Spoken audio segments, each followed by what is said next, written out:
Here's a little trivia. What has 691 horsepower, does 0 to 60 in 3.1 seconds, and has enough room for a family and luggage? It's not a souped up minivan, it's this. This is the latest flagship sedan from Tesla. It's the Model S, but not just any Model S. This is the P85D. And what does D stand for? It stands for dual. This Model S has 2 motors and all-wheel drive.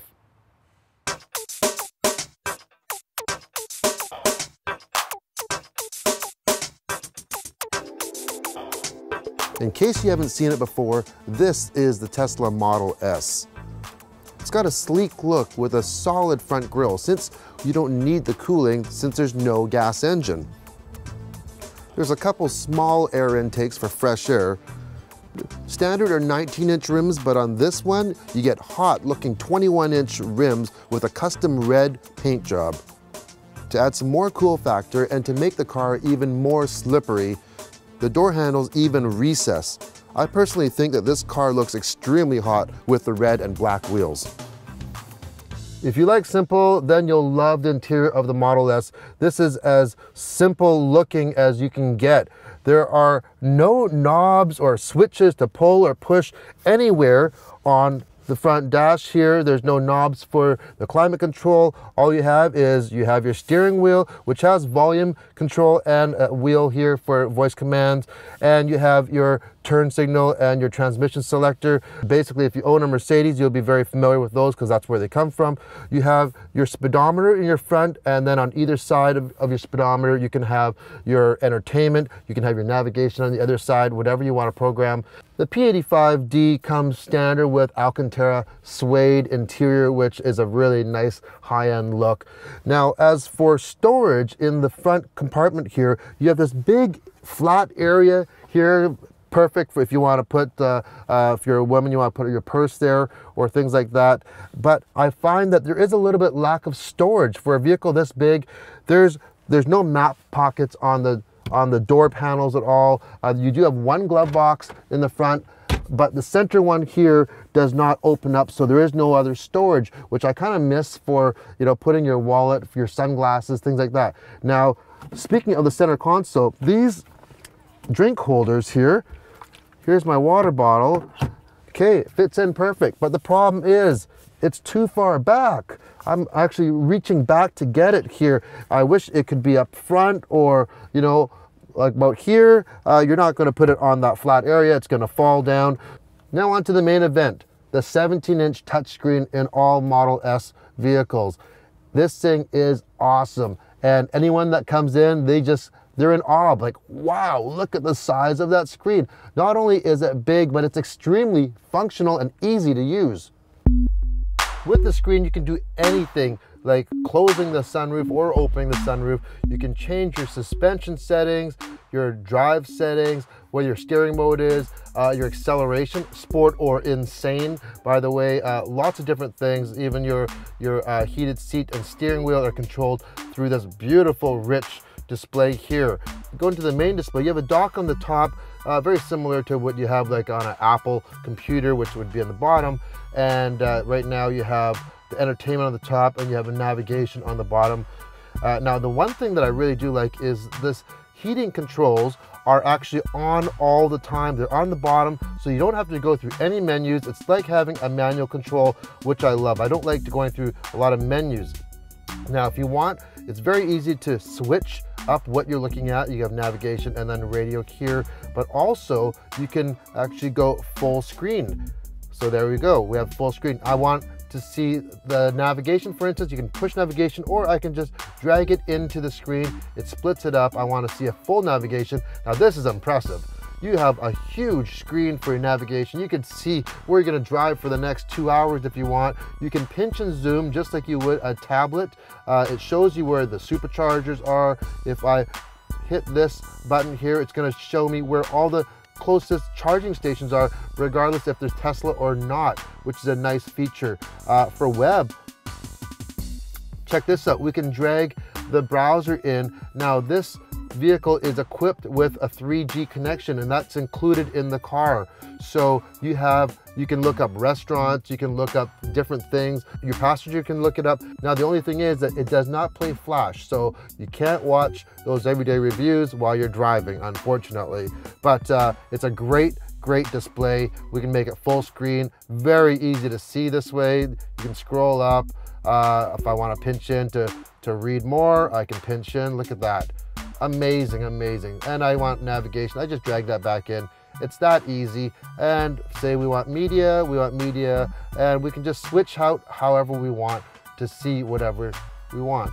At first, it might seem a little cumbersome, but I can guarantee you, you really do get used to it, and it becomes second nature to actually hit what you want. Because a lot of these things, you're not going to be changing very often. You're going to be starting mainly from your screen here, where you will have your navigation probably, and your entertainment here. Speaking of entertainment, since it does have an internet connection, let's just switch this over, it does have internet radio. You can use your voice command and you can play whatever you want or search for any music that you want, and it'll find it. It's amazing. By the way, the stereo system in this P85D is spectacular. This does have an add-on system which costs about $2,500, but I can tell you, it really does sound good. And we have the camera. So this is going to come on automatically if we're backing up. A very rich looking display, very clear. Now, the only thing that I wish is that since you have this huge screen here, a lot of real estate for the screen, I'd like to see them implement other cameras and maybe put them on the bottom, like an overhead view or a front view. Speaking of front view, this is a nice feature as we're driving here.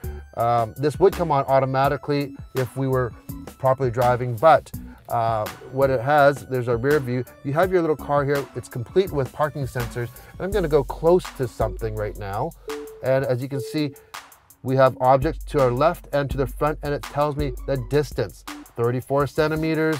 And I can go closer, closer, closer. And it's going to tell me until stop. Okay, that's safe to stop. Amazing feature. Absolutely fabulous. Now this Tesla has the executive seat option, which comes with 2 bucket seats instead of a rear bench. This is great and they're really comfy, but if you have a family, I would go for the bench. Another reason, because the executive seats do not fold down and the bench seat does, giving you a lot more versatility in cargo storage. As usual, I like cars that are multi-purposed, especially ones that have a lot of performance, yet have a lot of versatility or practicality. You open the rear hatch and you have tons of room. And as a family, we have a stroller, we have diapers, we have large suitcases and other things, and they fit in no problem whatsoever. And remember, if you do get the bench seat, you can fold it down and you get over 6.5 feet of length. So on the road with the P85D, very quiet as you might expect, as we talked about for the exterior, all the aerodynamic work that's been done. This car is very slippery. Power-wise, well, let's get to that. The rear motor's 470 horsepower, and the front motor for the all-wheel drive makes it another 221 horsepower, giving you a total of 691 horsepower. That's right, 691 horsepower. That's why this thing can make its run from 0 to 60 in 3.1 seconds, which is supercar territory. Now, you might not be doing 0 to 60s all day long, but where it's really handy is there might be a little bit of a pocket that you need to get into while you're driving. I'm on the freeway right now. Sometimes it's hard to merge. Well, with that amount of power, you just step on it and you're there. Amazing. Now, slowing the Tesla down is really easy. Of course, you have your regular brake pedal, but once you let off the gas, the car automatically really slows down quite aggressively because of the regenerative braking. Now, you can actually choose to have it actually less intrusive, where it doesn't regenerate as much power, so it acts more like a regular car. But once you get used to it, especially in the city, you barely have to touch your brakes at all. It'll come to a complete stop, as a matter of fact, which is going to really save on brake jobs in the future. This P85D is also equipped with an air suspension, so you can set the height, and at certain speeds it'll actually lower the car for better efficiency. Now, one neat thing is that it actually works in conjunction with your GPS, and say you're on a bumpy road or you know, maybe you're taking on a gravel road or something like that where you raise the car up, it remembers that next time if you go down that road in that same area, it'll automatically raise the car up for you or lower it, and whichever the case may be. Pretty amazing. I do find the suspension a little bit on the harsh side. It'd be nice if there was a setting to make it even more comfortable, especially for passengers in the back. Considering how big this car is, and it's not light, it's almost 5,000 pounds, the Model S handles very well, mainly due to the position of the batteries. The batteries are very low slung on the bottom of the car, making the center of gravity very low and making it feel like you're on rails. It feels like this car is like on a string. You point it to where you want to go and it just gets there. It's really hard to describe what it's like driving this electric car with this much horsepower. It's addicting. First of all, it's like crack. You know, they might ban this and make this illegal. It's extremely fast, but not only is it fast, it's like having, remember when you were a kid and you had the AFX slot cars and they just stuck to the track, and the acceleration, they went from one side to the next side, it was insane. Well, that's exactly what this is like. It's insane how fast and how the power comes on. That's the only way to describe it. It's almost like a difference of analog and digital. You have an analog car, which is a regular combustion engine, and it takes a little bit of time to ramp up the power. And this is digital. This is like, there's no ramping up. It's on or off, and it's very, very, very precise. The second motor in the front provides the all-wheel drive and extra power. And I can tell you, traction is amazing. Most of the time when I had this car, it was pouring rain, yet traction was never an issue. Of course, one of the best things about a Model S is the range. They have a lot of battery. You know, this is an 85 kilowatt hour battery, and the range is 253 miles or 386 kilometers, which is more than enough for everyday driving, hands down. I've had it for a few days. I still plug it in onto my 110 outlet at home just to top it up, but other than that, if you really do get in a bind, there's lots of chargers, level 2 chargers around me at the mall, the sports centers. Now, if you have kids, especially really young ones like I have in the back here, this is where the Model S really excels. In fact, this is where most electric cars really excel, but especially with the Model S, because it has such a long range battery, you're not really compromising anything. You can use your app, your Tesla app, and you can precondition your vehicle to specific times where you can actually go and warm the car up or cool it down. So imagine a real hot summer day, and there's nothing worse than putting a cranky child into a hot car and a hot car seat. They're all enclosed in this car seat and they're sweating, and it doesn't make for a good time. And then also, once again, and also when it's cold out, you're wrapping them up in all these jackets and blankets and things like this because it's so cold outside. Using the app eliminates all that. And even if you don't have kids, who doesn't want to get into a nice cool car or a nice warm car when it's hot or cold out? So that's one big plus. Now the second plus is, as you can see, Brooklyn here in the back is sleeping. And that's a great thing because she doesn't sleep very often. She has a hard time sleeping. And when she does fall asleep, it's a huge bonus. The thing though about her falling asleep is once she's asleep, I don't want to take her out of the car if it's nap time. So what do? I usually pull into a parking lot, or I pull into my house, my driveway, and I sit there and I wait until she wakes up. You can't leave the baby in the car by herself, so what do? You sit there and wait. And once again, if it's a hot day, you have to run the motor because you need the air conditioning. If it's a cold day, which right now it's a very cold day, it's about 4 degrees out, and you have to run it for heat. So you burn a lot of energy, you burn a lot of gas. Every time I'm running my car in the driveway, I'm just looking at my trip computer as my mileage goes down, down, down, just to keep the climate control on. Well, with a Tesla like we have right now, it could be -10 out. We're gonna keep warm. We're not gonna compromise. Of course, we're gonna use a little bit of power from the batteries, but we have such a long range. Now, if you are at home, if I'm in my driveway, I can plug it in and I'm just gonna actually use the grid for power and heat the car. I could even park this in my garage because there's no fumes, there's no gasoline engine. This by far is the best feature in any electric vehicle, especially the Model S. If you have kids, try it out.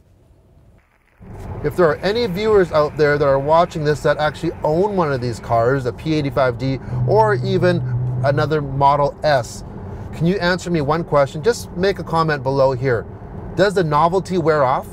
Because I'm telling you, this thing is so amazing to drive. It's so hard to describe. As for horsepower, yes, there's a lot of high horsepower cars and they are very good. I just recently test drove the Audi RS7, the Panamera Turbo, of course the Hellcats with 707 horsepower. They're great to drive on a daily basis and they go like stink. But they still don't compare to driving this electric high performance car. So I'm just wondering, if I own this after a month or two, does it get a little bit boring or is it still just as much fun? Every once in a while, people ask me, what's your favorite car? And honestly, I tell them, I really don't have a favorite car. There are so many good cars out there and everyone has different needs for what they need in a car. And I just haven't found one that's met all my needs. Well, as of today, you can mark my words, as of today, if you ask me that question, I have to say it's the Model S P85D. This right now is my favorite car. And why? Well, it ticks all the right boxes. It has incredible performance, blinding acceleration, 0 to 60, 3.1 seconds. You get all-wheel drive, good for bad weather and for handling. The low center of gravity, this thing corners like it's on rails. The interior, it's very basic and plain, which I like. I love the screen. The screen's really easy to use, and the practicality.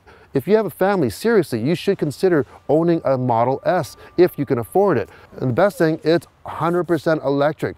Better for the environment, and this one has a super long range, so range anxiety, non-existent. Now, the only downside of the P85D, like all performance premium vehicles, is they don't come cheap. They're expensive. This one starts at $116,000 and it goes all the way up. This one, as you see here, is $150,000. So you need pretty deep pockets to afford one of these. But remember, when you're buying one of these, you're buying into the latest and greatest in technology. And anytime you're on the leading edge, there is a cost.